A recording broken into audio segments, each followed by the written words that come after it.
أعوذ بالله من الشيطان الرجيم.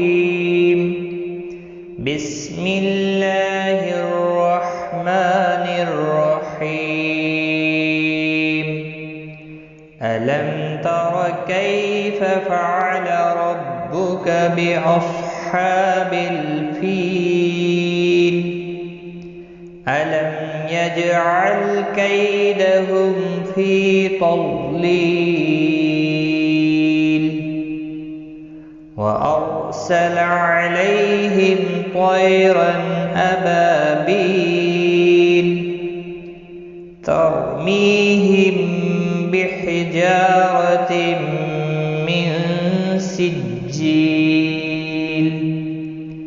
فجعلهم كعصف مأكول. صدق الله